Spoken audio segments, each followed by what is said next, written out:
sign, ayan, sa mga earth sign naman tayo, no? So, unahin natin guys ang mga Capricorn. So, bago tayo guys mag-start, maraming salamat po sa walang sawang pagsubaybay sa ating pong daily horoscope. And kung ikaw ay bago pa lang sa ating channel, mag-subscribe na po kayo guys and i-click mo na rin yung ating notification bell para lagi po kayo guys updated sa ating mga bagong upload. So, tingnan natin.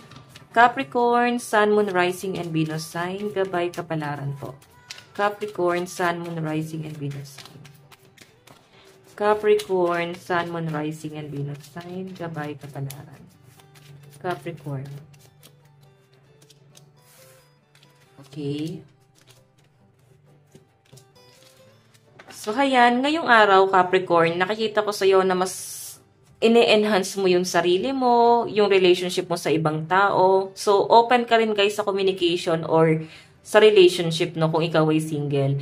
And sa pinapakita rin sa akin, guys, may mga agam-agam ka rin na pwedeng mangyayari ngayong araw. So, I think, eto ha, yung mga agam-agam na to, kung doubt ka, in English Tagalog, no, kung doubt ka dyan sa, ano na yan, mga desisyon na gagawin mo ngayong araw, siguro, pahinga ka muna, mag-isip ka muna, planuhin mo munang mabuti kung dapat mo pa bang ituloy itong mga plano mo, okay?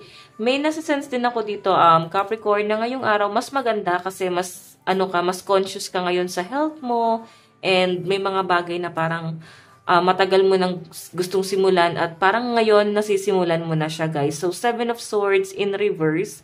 So, parang yung mga dati mo siguro guys, mga nakausap na para bang ginost ka. So, kung sabi ko nga kanina is open ka naman guys sa relationship sa ibang tao. Pero ikaw yung tipo ng tao na parang people come and go. Parang alam niyo yun, may umalis, may dumating, okay lang. Pero yung mga taong umaalis sa buhay mo, parang hindi nyo na guys to binibigyan pa ng chance or hindi nyo na guys pinapapasok pa sa buhay nyo, okay?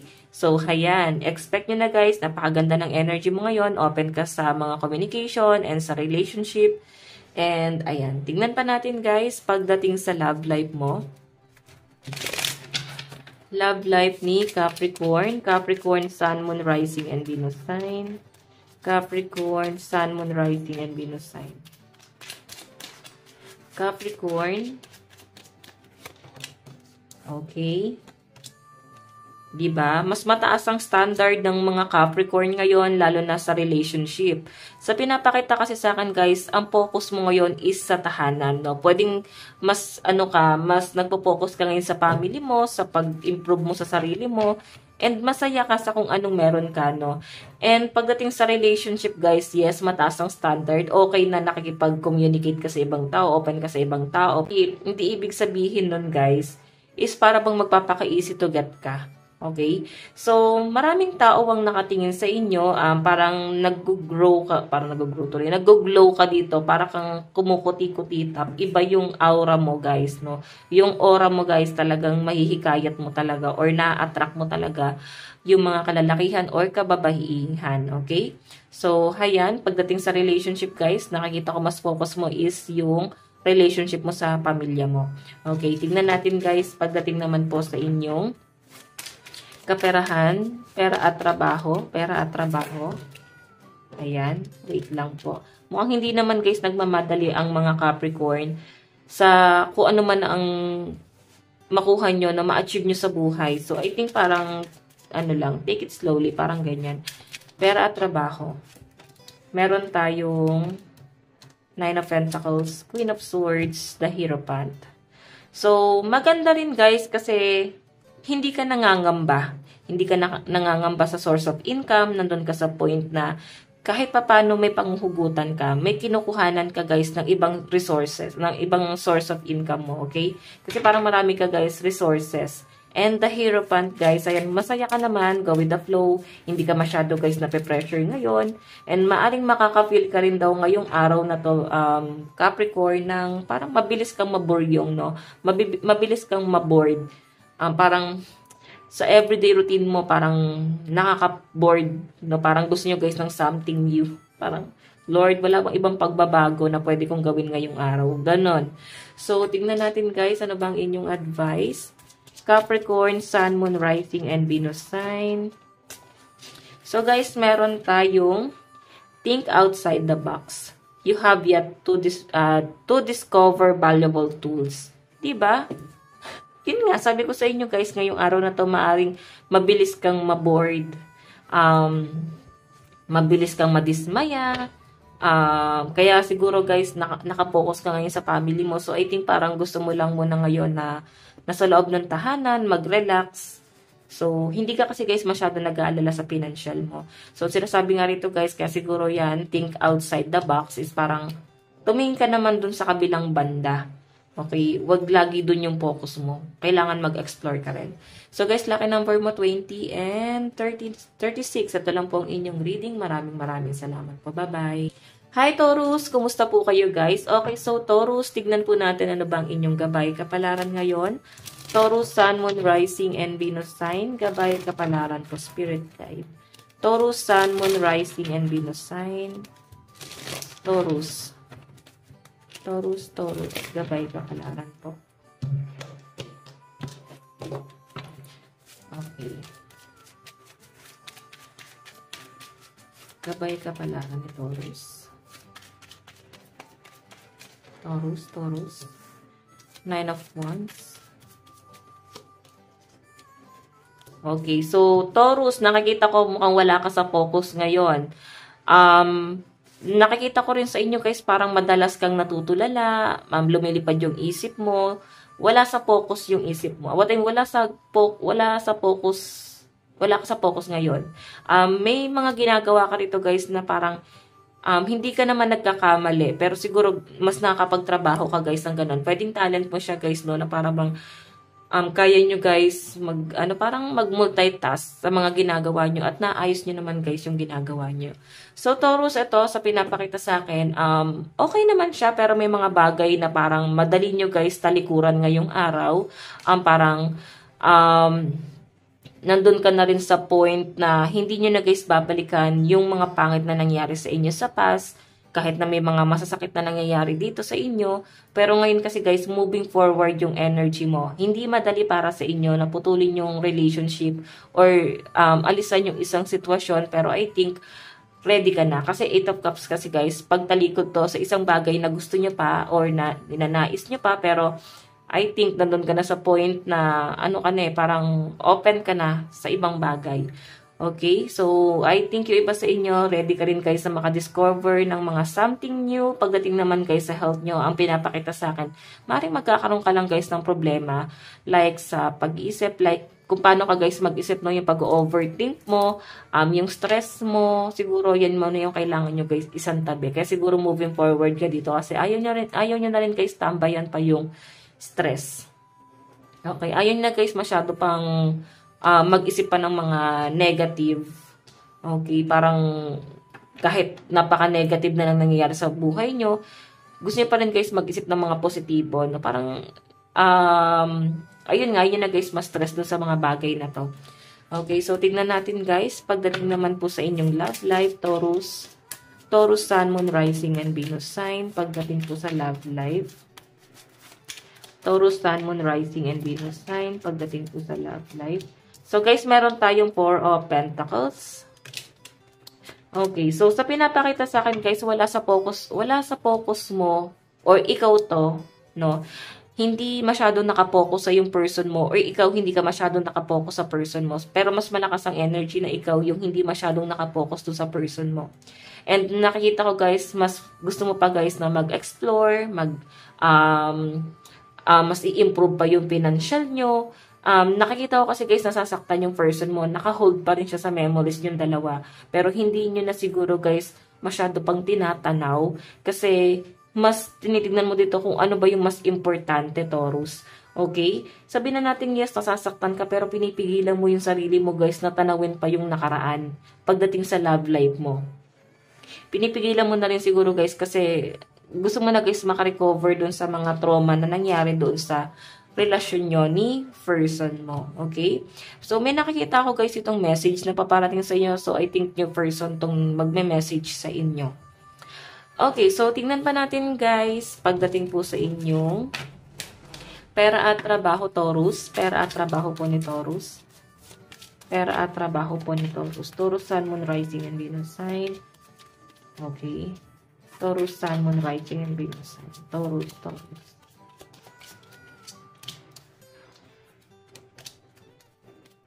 Diba? Yan o. So, maaaring iba sa inyo, may mga nangyari na hindi maganda. Nagkakaroon ka guys ng regret or struggle talaga. Maaaring nangyari na siya guys sa past kasi ito on. Pinapakita na sa akin. The Magician. Kaya parang inaayos nyo. Kaya siguro guys, mas nagpo-focus ka talaga sa financial mo. Hindi mo na guys masyadong tinatanaw yung person mo. Kasi sa tingin mo kasi, mas importante sa inyo guys, yung source of income nyo. Parang, si person nyo kasi guys, puro drama. And parang, ang hinahanap sa inyo is attention. Gusto niya guys, lagi kayong magkasama, magkausap. So, parang obsessed. So, Taurus sa pinapakita sa akin. Ikaw kasi, hindi mo na guys masyadong titignan itong taong to. Okay? So, may sudden change. Nakikita ko guys, nagkaroon ka talaga ng matinding problema pagdating sa financial mo. At ngayon guys, nakikita ko sa inyo mukhang bumabangon ka. Okay? Or babangon ka. Okay? Yung iba sa inyo, maaaring ngayong araw, hindi ka makapag-decide or hindi mo alam kung saan ka magsisimula.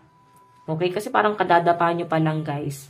Okay? And parang hindi mo alam saan ba ako magsisimula? Paano ako magsisimula? Ganon. So, tignan natin guys. Advice, Taurus. Advice ni Taurus. Okay, so guys, meron tayong protect your asset. Don't be careless with what you work hard for. Okay, so ayun ang sinasabi sa akin guys. Sabi ko nga sa inyo, mas alarming talaga tong financial nyo.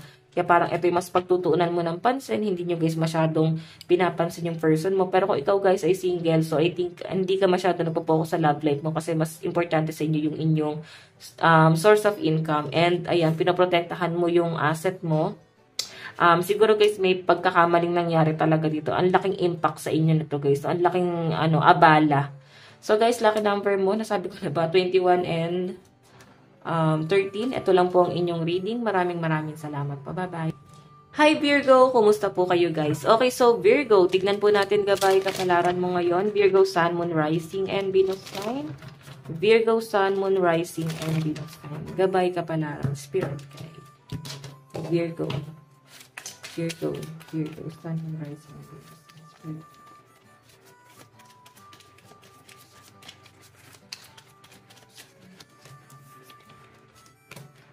Okay. So, iba sa inyo guys, ayan, mas magiging health conscious kayo, no? And, sa pinapakita sa akin guys, hindi na kayo guys masyadong nai-stress kung may conflict ka pagdating sa pera, hindi nyo na guys masyadong pang pinagtutuunan ng pansin. May mga problema dito guys na parang, mas pinipili nyo na lang guys na maging think positive. Ayun nyo na guys masyado mag-worry pa sa mga kung ano-anong bagay. Ayun nyo na guys isipin pa yung mga nakakalungkot na bagay. So I think mas moving forward yung energy mo, no? Parang nandun ka sa point na iniisip mo na lang guys ano yung mga bagay na magpapasaya sa inyo, ano ba yung mga bagay na gusto nyo pang gawin. So parang nag-e-explore. Okay? Ganun yung nakikita ko. So, iba sa inyo guys, ayan, mas magiging conscious ka talaga sa health mo. Baka may nag-workout, may mag-gym. So, nakikita ko guys yung pagiging determinado mo dun sa bagay na talagang gusto mo talagang gawin tong bagay na to, no? Okay, so, ayan, may mga bayarin din guys na nakikita ko, Virgo. Mas magpo-focus ka din dun sa mga monthly dues mo. Okay, so pag binayaran mo na siya, okay na rin sa inyo yun guys. Hindi nyo na guys tinatanaw pa yung mga bagay or pera na pinalalabas nyo. Okay, so hayan, marami-rami din kayo guys magiging client or customer ngayong araw kung ikaw ay may business. Tignan pa natin pagdating sa inyong love life, Virgo. Okay. Virgo, Sun, Moon, Rising, and Venus sign. Pagdating po sa love life. Virgo. Love life ni Virgo.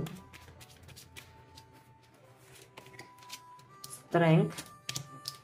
Seven of Wands. Okay, so iba sa inyo guys, ayan, ang lakas ng sex appeal mo ngayon. Maraming tao ang nakatingin sa'yo at marami ding tao ang na-attract mo, Virgo. So kung makita nyo guys, strength, maraming tukso rito, nararamdaman mo yan, pero iniiwasan ng iba sa inyo guys. So I think hindi ito yung masyado nyo guys pinagtutuunan ng pansin, no? Parang may nakikita ko guys, parang relocation or travel abroad. Okay, baka ito yung mas importante sa inyo or parang meron kang ibang bagay na mas pinagtutuunan ng pansin. Parang mas alarming yon. Like, ito nga guys, pag abroad mo, baka may pinaprocess ka na documents. So, mas importante sa inyo guys is yung pamilya nyo, no? Makapag-support kayo sa family nyo. So, hindi naman kayo sa pagiging ambitious yung nakikita ko. Parang, ang gusto lang talaga ng mga Virgo is makasurvive. Okay? So, hayan po yung pinapakita sa akin. Virgo. So, pagdating sa love life mo kasi guys, wala ko nakitang special dito eh. Wala ko nakitang person. I think marami nga eh. Maraming nagkakagusto po sa inyo. Parang iba yung ano mo ngayon, yung aura mo ngayon. Okay, no? Seven of Wands. May mga tukso. Okay, yung iba sa inyo guys, I think may naging issue na sa inyo, Virgo, like third party, na-involve ka ba sa third party? And nandun ka na sa point na parang ayaw nyo na guys, maulit na ma-involve ka pa ulit sa third party. And sa pinapakita sa akin guys, Ten of Wands, yung mga tukso na to, iniiwasan mo na. Ayan. Okay, so tignan naman natin guys, pagdating naman po sa inyong pera at trabaho. Pera at trabaho po ni Virgo. Pera at trabaho po ni Virgo. Virgo, Sun, Moon, Rising, and Venus sign. Pera at trabaho. Oops.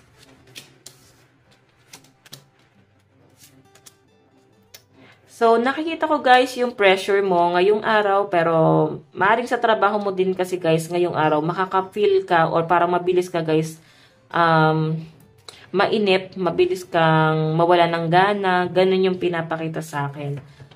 May nasa-sense din ako dito guys na parang napapagod ka dun sa everyday routine mo. Yung mga walang trabaho dito guys, sa pinapakita sa akin, magagamit mo yung talent mo. Hindi mo lang guys niyayakap talaga yung talent mo. Pero talented talaga ang mga Virgo.